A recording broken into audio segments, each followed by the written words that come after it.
Anywhere you go, give it all. Can't hear you. I'm done being scared. I can't hear you.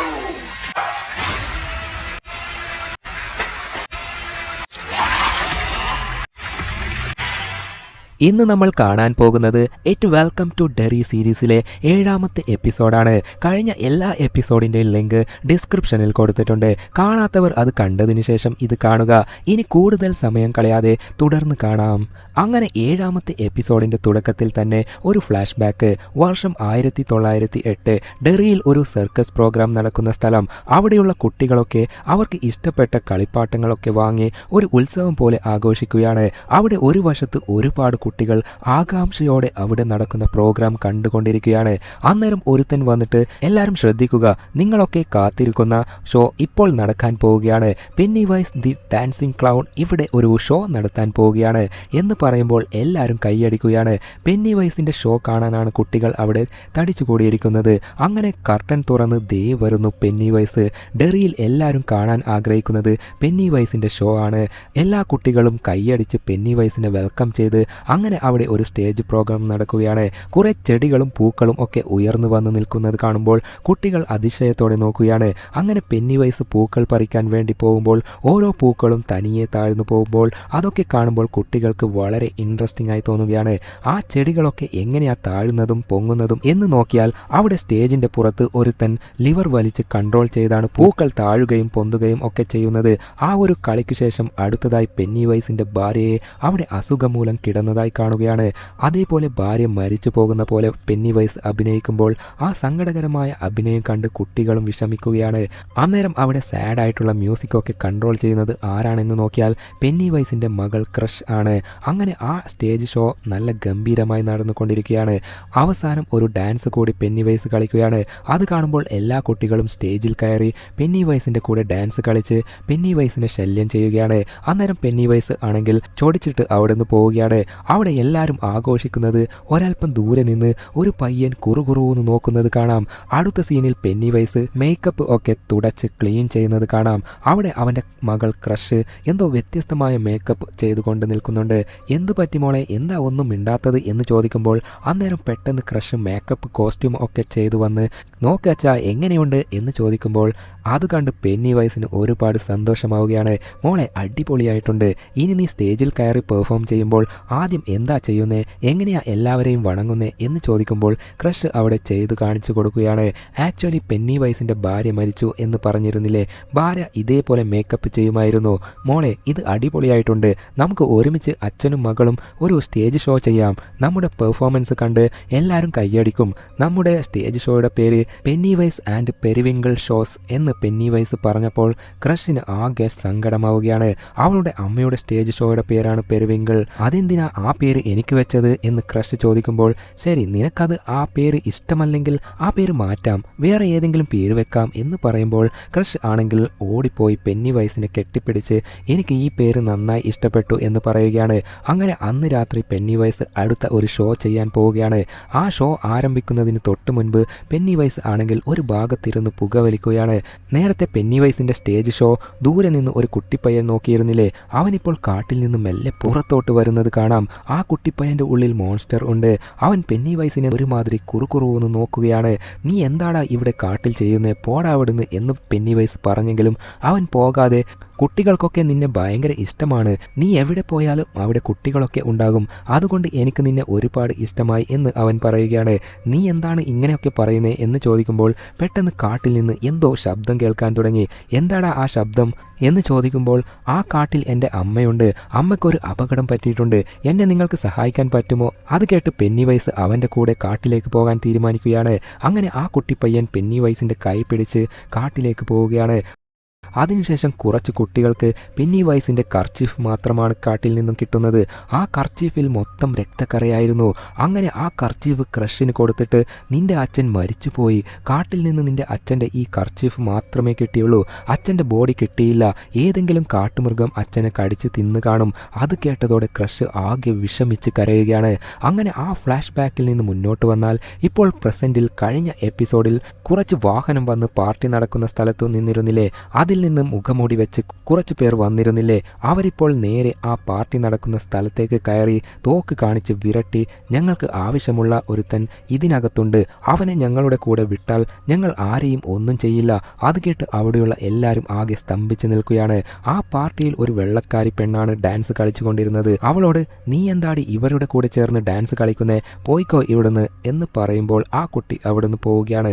അന്നേരം അവിടേക്ക് ഡിക്ക് വന്നിട്ട് നിങ്ങളൊക്കെ ആരാ, എന്തിനാ എൻ്റെ ആൾക്കാരെ വന്ന് വിരട്ടുന്നത്, നിങ്ങൾ ഇനി ഇവിടുന്ന് ജീവനോടെ തിരിച്ചു പോകില്ല എന്ന് പറയുമ്പോൾ പെട്ടെന്ന് ഡിക്കിൻ്റെ എല്ലാ ടീമിലുള്ള എല്ലാവരും തോക്കെടുത്ത് ചൂണ്ടി നിൽക്കുകയാണ്.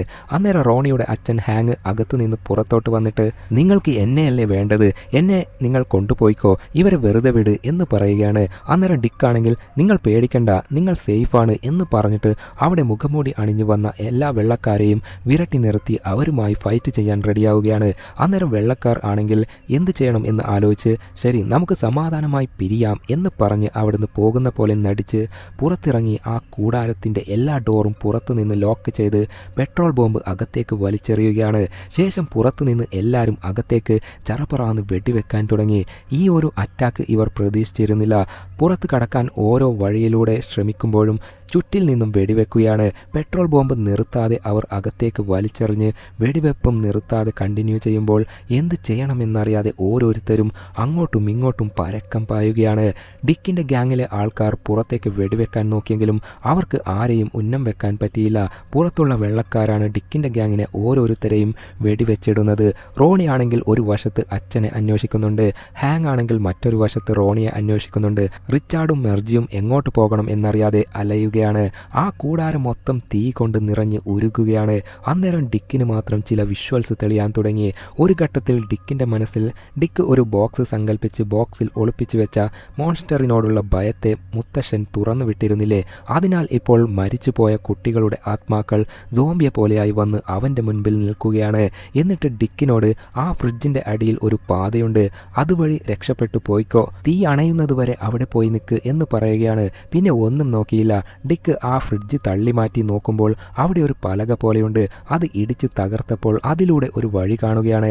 അങ്ങനെ അതുവഴി ഇറങ്ങി പോകാൻ നോക്കുമ്പോൾ പണ്ട് കാലത്ത് ക്രിസ്റ്റൽ ഉപയോഗിച്ച് പെന്നിവൈസിനെ തളർത്തിയിരുന്നില്ലേ, ആ കാലത്തുണ്ടായ ആ ഒരു തലൈവിയുടെ ആത്മാവിനെ ഇപ്പോൾ ഡിക്കിൻ്റെ കണ്ണിന് കാണുകയാണ്. അത് കണ്ട് ഡിക്ക് ഷോക്കായി നിൽക്കുമ്പോൾ മറ്റേ വശത്ത് കൂടി പെന്നിവൈസ് ഡാൻസ് കളിച്ചു കൊണ്ടുവരുന്നതായി കാണുകയാണ്. അങ്ങനെ ഡാൻസ് കളിച്ചു കൊണ്ടുവന്ന് അവിടെ ഒരു പെൺകുട്ടി കരഞ്ഞുകൊണ്ടിരിക്കുന്നത് കണ്ട് ആ കുട്ടിയോട് എൻ്റെ കൂടെ വാ, ഞാൻ നിന്നെ രക്ഷിക്കാം എന്ന് പറഞ്ഞ് കൂട്ടിക്കൊണ്ടു പോവുകയാണ്. റോണി ആണെങ്കിൽ അവളുടെ അച്ഛനെ അന്വേഷിച്ചു കൊണ്ട് നടക്കുമ്പോൾ അവിടെ ആ ചെറിയ പെൺകുട്ടിയെ പെന്നിവൈസ് കടിച്ച് തിന്നുന്നതായി കാണുകയാണ്. അന്നേരം പെന്നിവൈസ് നേരെ റോണിയെ കൊലവെറിയോടെ തിരിഞ്ഞു നോക്കിയിട്ട് എന്താടി, ഒരാൾ ഭക്ഷണം കഴിക്കുന്നത് ഇതിനു മുമ്പ് നീ കണ്ടിട്ടില്ലേ, എന്നെ എന്തിനാ ഇങ്ങനെ ഒരുമാതിരി നോക്കുന്നത്, നിനക്കും ഒരു കഷ്ണം വേണോ എന്ന് പെന്നിവൈസ് ചോദിക്കുകയാണ്. അതെല്ലാം കണ്ട് റോണി പേടിച്ച് അലറി അവിടുന്ന് ഓടുകയാണ്. തലൈവി ആണെങ്കിൽ അവളുടെ പടയാളികളോട് ഡിക്കിനെ ഹെൽപ്പ് ചെയ്യാൻ പറഞ്ഞിരുന്നു. റോണി അലറുന്നത് കണ്ട് ഡിക്ക് ഓടി വന്ന് റോണിയെ പിടിച്ച് സമാധാനപ്പെടുത്തുമ്പോൾ പെന്നിവൈസ് ആണെങ്കിൽ എന്താടാ ഡിക്കെ, എങ്ങനെയുണ്ട്, നിനക്ക് മരിച്ചവരെയൊക്കെ കാണാൻ പറ്റുന്നുണ്ടോ എന്ന് പറഞ്ഞ് ഭയങ്കരമായി ചിരിക്കുകയാണ്. അന്നേരം പെന്നിവൈസിൻ്റെ പുറകിലായി ഒരുപാട് സോംബികളെ പോലെ ആത്മാക്കൾ വന്ന് നിൽക്കുകയാണ്. അന്നേരം ഡിക്ക് റോണിയെയും ഹാങ്ങിനെയും വില്ലിനെയും രക്ഷിച്ച് ആ ഫ്രിഡ്ജിൻ്റെ അടിയിലുള്ള ആ ഒരു വഴിയിലൂടെ അതിലൂടെ അവരെ കടത്തിവിട്ട ശേഷം മെർജിയും റിച്ചാർഡും ആ റൂമിൽ നിന്ന് പുറത്തു വരാൻ ട്രൈ ചെയ്യുന്നത് മനസ്സിലാക്കി അവരെ കൂടി രക്ഷിക്കാൻ ഡിക്ക് അകത്തേക്ക് പോകാൻ നോക്കുമ്പോൾ അവിടെയുള്ള റൂഫ് തകർന്ന് താഴേക്ക് വീഴുകയാണ്. അതിനാൽ അകത്തേക്ക് പോകാൻ കഴിഞ്ഞില്ല. അകത്ത് റിച്ചാർഡ് ആണെങ്കിൽ ഇനി എന്ത് ചെയ്യും എന്ന് ചുറ്റിത്തിരിഞ്ഞു നോക്കിയിട്ട് ഇതിനകത്ത് നിന്ന് പുറത്തു കടക്കാൻ ഒരു വഴിയും ഇല്ല എന്ന് മനസ്സിലാക്കുകയാണ്. ഇനി ഏതാനും നിമിഷങ്ങൾക്കകം ഈ ബിൽഡിംഗ് മൊത്തത്തിൽ തകർന്ന് താഴെ വീഴും, അതിനു മുൻപ് എന്തെങ്കിലും ചെയ്തേ ആവണം എന്ന് ആലോചിച്ച് നോക്കുമ്പോൾ അവിടെ ഒരു ബോക്സ് ഉണ്ട്. ആ ബോക്സിനകത്ത് കയറി നമുക്ക് നിൽക്കാം, വേറെ വഴിയില്ല എന്ന് പറഞ്ഞ് അങ്ങനെ ആ ബോക്സ് തുറന്ന് ആദ്യം മെർജിയെ അകത്ത് കയറ്റി ഇരുത്തുകയാണ്. എന്നാൽ ആ ബോക്സ് ചെറുതാണ്, നമുക്ക് രണ്ടുപേർക്കും ഇതിനകത്ത് കയറിയിരിക്കാൻ പറ്റുമോ എന്ന് മെർജി ചോദിക്കുമ്പോൾ അതൊക്കെ കയറാൻ പറ്റും, നീ തല അകത്തേക്ക് ഇട് എന്ന് പറഞ്ഞ് മെർജി അകത്തേക്ക് കയറി നിൽക്കുകയും പെട്ടെന്ന് റിച്ചാർഡ് അതിൻ്റെ ഡോർ അടച്ച് അതിൻ്റെ മേലെ കയറി കിടക്കുകയാണ്. അകത്ത് മെർജിയാണെങ്കിൽ എടാ നീയും അകത്തേക്ക് വാ, നീ എന്തിനാ പുറത്ത് നിൽക്കുന്നത് എന്ന് പറഞ്ഞ് കരഞ്ഞ് അലറുകയാണ്. എടി ഈ ബോക്സിൽ ഒരാൾക്ക് മാത്രമേ ഇരിക്കാൻ പറ്റൂ, നീയെങ്കിലും രക്ഷപ്പെട് റിച്ചാർഡ് എനിക്ക് അത് മതി എന്ന് റിച്ചാർഡ് പറയുകയാണ്. ആക്ച്വലി റിച്ചാർഡിന് മെർജിയുടെ മേൽ ഒരു ലവ് ഉണ്ടല്ലോ, അതിനാൽ ഇപ്പോൾ റിച്ചാർഡ് മെർജിയെ കണ്ട നാൾ മുതലുള്ള കാര്യങ്ങളൊക്കെ ഓരോന്നായി വിവരിച്ച് അന്ന് നീ വളരെ സുന്ദരിയായിരുന്നു എന്നൊക്കെ അവളെ വർണ്ണിച്ചുകൊണ്ട് അവളെക്കുറിച്ച് പറയുമ്പോൾ അതൊക്കെ കേട്ട് മെർജി ആകെ വിഷമിച്ച് കരയുകയാണ്. എന്നിട്ട് ഞാനും നിന്നെ സ്നേഹിക്കുന്നു എന്ന് പറഞ്ഞ് മെർജി വിഷമിച്ച് കരയുകയാണ്. എനിക്കും നിന്നെ ഇഷ്ടമാണ് എന്ന് റിച്ചാർഡും വിഷമിച്ച് പറഞ്ഞ് അവിടെ തന്നെ അവളെ സംരക്ഷിച്ച് കിടക്കുകയാണ്. What A true love. അങ്ങനെ പുറത്തുള്ള വെള്ളക്കാർ എല്ലാവരും അകത്തുള്ളവരൊക്കെ തീയിൽപ്പെട്ട് വെന്ത് മരിച്ച് തീർന്ന് കാണും. ഇനി ഇതിൽ നിന്ന് ആരും രക്ഷപ്പെടില്ല എന്ന് പറഞ്ഞ് അവരങ്ങനെ അവിടുന്ന് പോവുകയാണ്. അതേപോലെ ക്രഷിൻ്റെ ഹസ്ബൻഡ് ഉണ്ടല്ലോ, അവൻ ഈ വെള്ളക്കാരുടെ ഗ്രൂപ്പിലാണ് ഉണ്ടായിരുന്നത്. അവനിപ്പോൾ കാറിൽ കയറി കാർ സ്റ്റാർട്ട് ചെയ്യാൻ ട്രൈ ചെയ്യുമ്പോൾ കാർ സ്റ്റാർട്ടാകുന്നില്ല. കൂടെ ഉണ്ടായിരുന്നവരോട് ഹെൽപ്പ് ചോദിക്കാൻ പുറത്തിറങ്ങുമ്പോൾ കൂടെ ഉണ്ടായിരുന്നവരൊക്കെ സ്പോട്ടിൽ അവിടുന്ന് പോയി കഴിഞ്ഞിരുന്നു. ഇനി ഞാൻ തന്നെ നന്നാക്കാം എന്ന് തീരുമാനിച്ച് കാറിൻ്റെ ബോണറ്റ് തുറന്ന് ചെക്ക് ചെയ്യുമ്പോൾ പെട്ടെന്ന് അതുവഴി ഒരു രൂപം ക്രോസ് ചെയ്യുന്ന പോലെ കാണാം. അത് മറ്റാരുമല്ല, ഇയാളുടെ വൈഫ് ക്രഷ് തന്നെയാണ്. പെന്നി വൈസിൻ്റെ കോസ്റ്റ്യൂം ധരിച്ച് വന്നിരിക്കുന്നു. നീയായിരുന്നോ? ഞാൻ പേടിച്ചു പോയല്ലോ. എന്താടി നിനക്ക് പിരാന്തായ? എന്തിനാ നീ ഇങ്ങനെയുള്ള വേഷമൊക്കെ ധരിച്ച് ഇവിടെ അഴിഞ്ഞാടി നടക്കുന്നത് എന്ന് ചോദിക്കുമ്പോൾ എന്നെ എന്തിനാ മനുഷ്യ വഴക്ക് പറയുന്നേ? ഇതാണ് എൻ്റെ ശരിക്കുമുള്ള വേഷം എന്ന് പറഞ്ഞ് മുൻപിലോട്ട് നോക്കിയിട്ട് ഓ അച്ഛാ നിങ്ങൾ വന്നോ എന്ന് ചോദിക്കുകയാണ്. അന്നേരം ഹസ്ബൻഡ് അച്ഛനോ അതാരാ എന്ന് ചോദിച്ച് തിരിഞ്ഞു നോക്കുമ്പോൾ ദേ മരണമാസിൽ കൊലവെറിയോടെ നിൽക്കുന്നു പെന്നി വൈസ്. വെട്ടുകത്തിയുമായി വന്ന പെന്നി വൈസ് പിന്നെ ഒന്നും നോക്കിയില്ല. ക്രഷിൻ്റെ ഹസ്ബൻഡിൻ്റെ തല പകുതി വെട്ടിയെടുത്ത് ഞം ഞംന്ന് കഴിക്കാൻ തുടങ്ങി. കൊടൂരം അല്ല, അതുക്കും മേലെ. അതൊക്കെ കണ്ട് ക്രഷ് ആണെങ്കിൽ നിങ്ങളെ വീണ്ടും കണ്ടതിൽ വളരെ സന്തോഷം അച്ഛാ എന്ന് പറയുകയാണ്. അന്നേരം പെന്നിവൈസ് ആണെങ്കിൽ മോളെ സ്റ്റേജിൽ പെർഫോം ചെയ്യുമ്പോൾ എങ്ങനെയാ ആൾക്കാരെ വെൽക്കം ചെയ്യുന്നത്, അതൊന്ന് ചെയ്തു കാണിക്ക് എന്ന് പറയുകയാണ്. അത് കേട്ട് ക്രഷ് ചെറുപ്പത്തിൽ കാണിച്ചതുപോലെ വണങ്ങി കാണിക്കുകയാണ്. അത് കണ്ട് പെന്നിവൈസിന് ഒരുപാട് സന്തോഷമാവുകയും കൈ തട്ടി പ്രോത്സാഹിപ്പിച്ച് അച്ഛൻ്റെ അടുത്തേക്ക് വാ എന്ന് പറയുകയാണ്. അത് കേട്ട് ക്രഷ് ഓടിപ്പോയി അച്ഛനെ കെട്ടിപ്പിടിക്കുകയാണ്. എന്നാൽ പെന്നിവൈസ് ആണെങ്കിൽ അവളെ കടിച്ച് തിന്നാൻ ഭാവത്തിൽ നിൽക്കുകയാണ്. എന്നാൽ അവനിപ്പോൾ വിശപ്പില്ല. ഓക്കെ മോളെ നീ പോയിക്കോ, ഞാൻ കിടന്നുറങ്ങാൻ പോകട്ടെ എന്ന് പറഞ്ഞ് തൽക്കാലം അവളെ ഒന്നും ചെയ്യാതെ പെന്നിവൈസ് അവിടെ നിന്ന് പോകാൻ നോക്കുമ്പോൾ ഇല്ല അച്ഛാ നിങ്ങൾ ഇപ്പോൾ പോകണ്ട, നിങ്ങൾ ഉറങ്ങാൻ പോയാൽ 27 വർഷം കഴിയാതെ തിരിച്ചു വരില്ല എന്ന് എനിക്കറിയാം. നിങ്ങളെ ഒരിക്കൽ കാണാതായതിനു ശേഷം 27 വർഷം കഴിഞ്ഞിട്ടാണ് ഞാൻ നിങ്ങളെ കണ്ടത്. അതിനുശേഷം വീണ്ടും 27 വർഷം കഴിഞ്ഞ് ഇപ്പോഴാണ് കാണുന്നത്. നിങ്ങളെ ഞാൻ ഇനി വിടില്ല എന്ന് പറഞ്ഞ് പെന്നിവൈസിൻ്റെ കൈ പിടിക്കുമ്പോൾ പെന്നിവൈസ് ആണെങ്കിൽ കലിപ്പിൽ ഒരുമാതിരി തിരിഞ്ഞു നോക്കുമ്പോൾ അത് കണ്ട് ഇല്ല നിങ്ങൾ എൻ്റെ അച്ഛനല്ല, ശരിക്കും നിങ്ങൾ ആരാണ്? അത് ശരി, ഞാൻ നിൻ്റെ അച്ഛനാണ് എന്നാണോ നീ വിചാരിച്ചിരിക്കുന്നത്? ഞാൻ നിൻ്റെ അച്ഛനൊന്നുമല്ല, നിൻ്റെ ഡാൻസിങ് ഡാഡി ഞാനല്ല, നിൻ്റെ അച്ഛനെ ഞാൻ കൊന്നു തിന്നു, ഞാൻ ആരാണെന്ന് നോക്ക് എന്ന് പറഞ്ഞ് പെന്നിവൈസ് വായ തുറക്കുമ്പോൾ ശക്തിയേറിയ ഒരു വെളിച്ചം മാത്രമാണ്. ആ വെളിച്ചം കാണുമ്പോൾ ക്രഷ് എയറിൽ പറക്കാൻ തുടങ്ങി. അതിനുശേഷം അവിടേക്ക് ഫയർഫോഴ്സ് ഒക്കെ വന്ന് അവിടെ പടർന്ന തീയൊക്കെ അണച്ച് അവിടെയുള്ള ബോക്സ് ഓപ്പൺ ചെയ്യുമ്പോൾ മെർജ് ജീവനോടെ തന്നെ അതിനകത്തുണ്ട്. അവൾ പുറത്തിറങ്ങി നോക്കുമ്പോൾ ഒരു സങ്കടകരമായ കാഴ്ച, റിച്ചാർഡ് അവിടെ മരിച്ചു കിടക്കുന്നതാണ് കാണുന്നത്.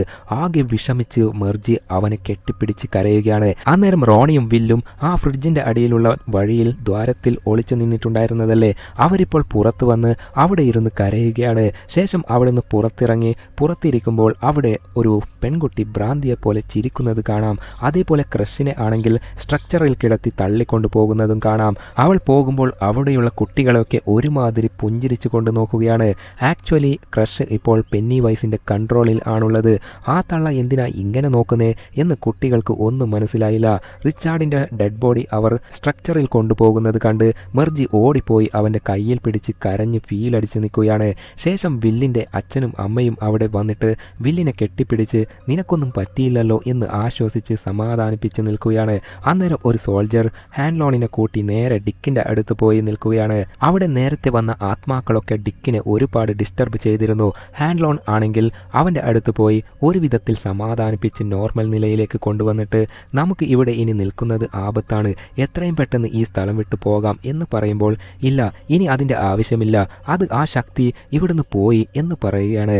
എന്ത് ആ ശക്തി ഇല്ല എന്നോ, എന്താ നീ പറയുന്നേ എന്ന് ഹാൻഡ്ലോൺ ചോദിക്കുമ്പോൾ എനിക്കിപ്പോൾ നന്നായി ഫീൽ ചെയ്യാൻ പറ്റുന്നുണ്ട്, അത് ഇവിടെ ഇല്ല, ആ ശക്തി പെന്നിവൈസ് ഉറങ്ങാൻ പോയി. ഇനി അത് അടുത്ത 27 വർഷത്തേക്ക് വരില്ല എന്ന് പറയുകയാണ്. ഇപ്പോൾ മറ്റേ വശത്ത് ബില്ലിൻ്റെ അമ്മയും കുട്ടികളും റോണിയുടെ അച്ഛനെ ഹാങ്ങിനെ പോയി മീറ്റ് ചെയ്യുകയാണ്. കുട്ടികളൊക്കെ മരിച്ചുപോയി എന്നാണ് എല്ലാവരും കരുതിയിരുന്നത്. എന്നാൽ ഇവർ രക്ഷപ്പെട്ടതിന് ശേഷം ഇനി ഇവരെ വേറെ സ്ഥലത്തേക്ക് കൊണ്ടുപോകാൻ പ്ലാൻ ചെയ്യുകയാണ്. ഇതേ നേരം ഡിക്കിന് ആണെങ്കിൽ ആ പഴയ തലൈവിയുടെ രൂപത്തെ കാണുന്നു. തലൈവി ഡിക്കിനോട് ക്രിസ്റ്റൽ ഉള്ള സ്ഥലം കാണിച്ചു തരാം എന്ന് പറഞ്ഞിരുന്നു.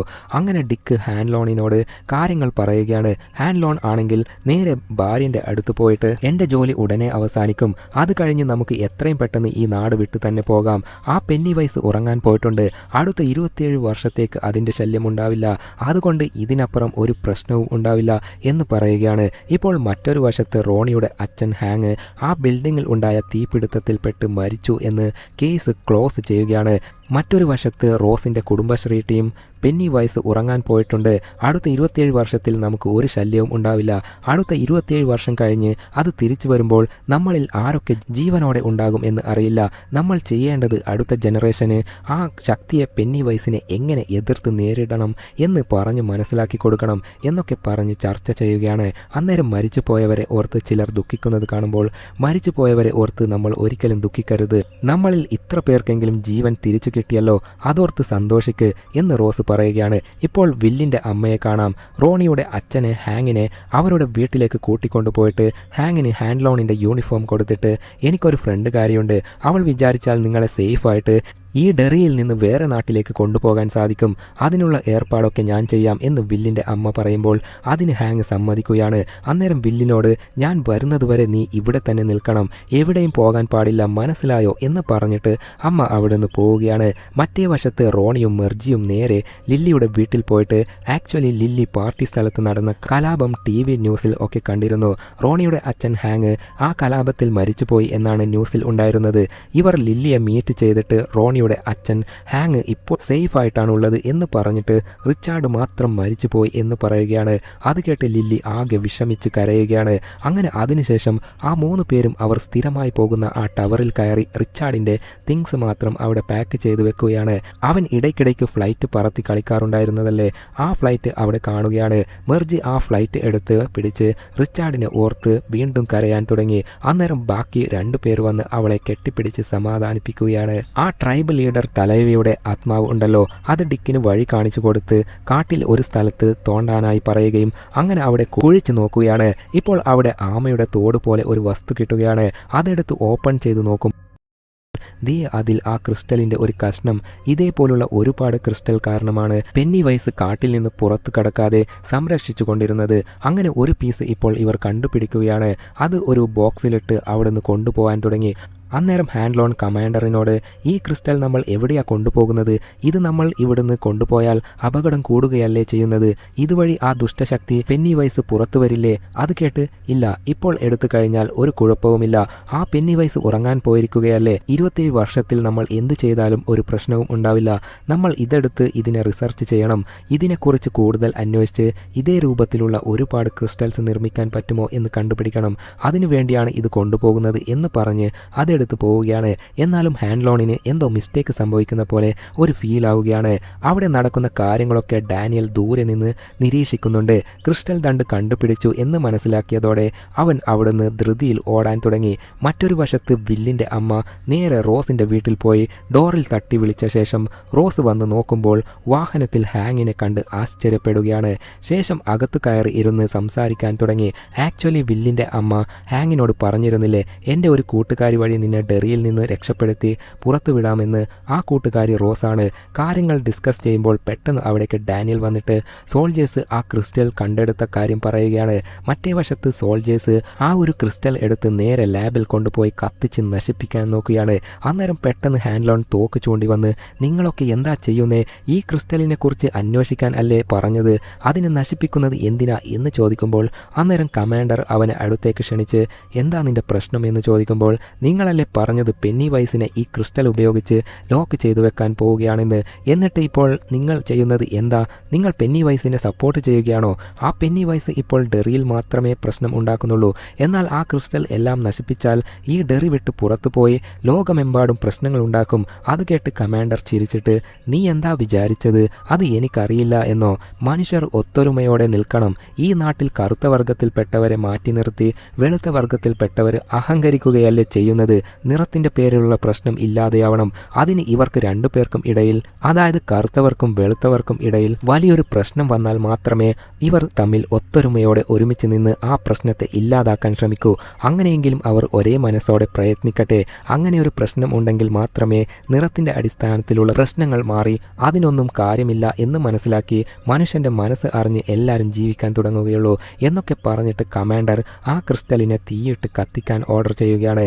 എന്നാൽ ഹാൻഡ്ലോൺ ആണെങ്കിൽ തോക്കെടുത്ത് അത് സ്റ്റോപ്പ് ചെയ്യാൻ വേണ്ടി കമാൻഡറിന്റെ നേർക്ക് നീട്ടിപ്പിടിക്കുമ്പോൾ പെട്ടെന്ന് പുറകിൽ മറ്റൊരു സോൾജർ വന്നിട്ട് ഹാൻഡ്ലോണിൻ്റെ നേർക്ക് തോക്ക് ചൂണ്ടി നിൽക്കുകയാണ്. അങ്ങനെ ഹാൻഡ്ലോണിനെ എല്ലാവരും ലോക്ക് ചെയ്ത് നിർത്തിയിട്ട് ആ ക്രിസ്റ്റൽ തീയിട്ട് കത്തിക്കാൻ തുടങ്ങി. അതോടെ ഇതിനപ്പുറം ഒന്നും ചെയ്യാൻ പറ്റില്ല എന്ന് മനസ്സിലാക്കി ഹാൻഡ്ലോൺ അവിടുന്ന് പോവുകയാണ്. ശേഷം കമാൻഡർ ഒരു സോൾജറിനെ വിളിച്ച്, ഹാൻഡ്ലോൺ ഇവിടുന്ന് ജീവനോടെ പോകാൻ പാടില്ല, അവൻ പുറത്തു കടന്നാൽ വലിയൊരു പ്രശ്നമായി തീരും, അതുകൊണ്ട് അവന് തട്ടിയേക്ക് എന്ന് പറഞ്ഞു വിടുകയാണ്. ഇതേ നേരം മറ്റേ വശത്ത് ഡെറിയിലെ അണ്ടർഗ്രൗണ്ടിൽ പെന്നി വൈസിനെ കാണാം. അവൻ ഒരുപാട് ഡെഡ് ബോഡിയുടെ മധ്യത്തിലായി ഉറങ്ങുകയാണ്. എന്നാൽ പെന്നി വൈസിന്റെ ശക്തിയെ നിയന്ത്രിച്ച് വെച്ച ആ ക്രിസ്റ്റൽ ഉണ്ടല്ലോ, ആ ഒരു ഭാഗം സോൾജേഴ്സ് എടുത്ത് കത്തിച്ചതിനാൽ പെന്നി വൈസിനെ പുറത്തു കടക്കാൻ ഒരു വഴി തുറന്നിട്ട പോലെയാണ്. അത് മനസ്സിലാക്കി പെട്ടെന്ന് പെന്നി വൈസ് ഉറക്കത്തിൽ നിന്ന് കണ്ണ് തുറക്കുകയാണ്. ഇത്രയും പെട്ടെന്ന് 27 വർഷമായോ എന്ന് കരുതി പെന്നി വൈസ് കണ്ണ് ഉരുട്ടി നോക്കുകയാണ്. ഇപ്പോൾ വില്ലിന്റെ വീട്ടിൽ ഫോൺ റിങ് അടിക്കുകയും വില്ല് പോയി ഫോൺ അറ്റൻഡ് ചെയ്തപ്പോൾ ഓപ്പോസിറ്റിൽ റോണിയാണ് സംസാരിക്കുന്നത്. റിച്ചാർഡ് തീയിൽ വെന്താണ് മരിച്ചത്, എനിക്കിപ്പോഴും അത് തന്നെയാണ് ഓർമ്മയിൽ വരുന്നത് എന്ന് റോണി പറയുമ്പോൾ, നീ വിഷമിക്കേണ്ട എന്ന് പറഞ്ഞ് വില്ല് അവളെ സമാധാനിപ്പിക്കുമ്പോൾ, എടാ എനിക്ക് വിഷമം ഒന്നുമില്ല, അവൻ തീയിൽ ഉരുകി മരിക്കുമ്പോൾ അവൻ്റെ ശരീരത്തിൽ നിന്ന് ഒരു മണം വന്നു, അത് അൽഫാമിൻ്റെ അതേ മണം ആയിരുന്നു, റിച്ചാർഡിൻ്റെ ഇറച്ചി കടിച്ച് തിന്നാനാണ് എനിക്ക് തോന്നിയത് എന്ന് കൊടൂരമായി പറയുകയാണ്. അത് കേട്ട്, എടി നീ എന്തൊക്കെയാ ഈ പറയുന്നേ? എടാ അവൻ തീയിൽ ഉരുകി വെന്ത് മരിക്കാൻ പാടില്ലായിരുന്നു, എൻ്റെ കൈ കൊണ്ട് തന്നെ മരിക്കണമായിരുന്നു, എന്നിട്ട് അവനെ മെല്ലെ മെല്ലെ കടിച്ച് എനിക്ക് ആസ്വദിച്ച് തിന്ന് രസിക്കണമായിരുന്നു എന്നൊക്കെ പറയുമ്പോൾ റോണിയുടെ വോയിസ് മെല്ലെ മെല്ലെ ചേഞ്ചായി പെന്നി വൈസിൻ്റെ വോയിസിലേക്ക് മാറുകയാണ്. ആ സംസാരിച്ചത് റോണിയല്ല, പെന്നി വൈസ് ആണെന്ന് വില്ലിന് മനസ്സിലായി. അതിനാൽ അവൻ അലറിക്കൊണ്ട്, നിനക്ക് എന്നെ ഒന്നും ചെയ്യാൻ പറ്റില്ല, എനിക്ക് നിന്നെ ഒരു പേടിയുമില്ല എന്ന് പറഞ്ഞ് തിരിഞ്ഞു നോക്കുമ്പോൾ ദേ പെന്നി വൈസ് നിൽക്കുന്നു.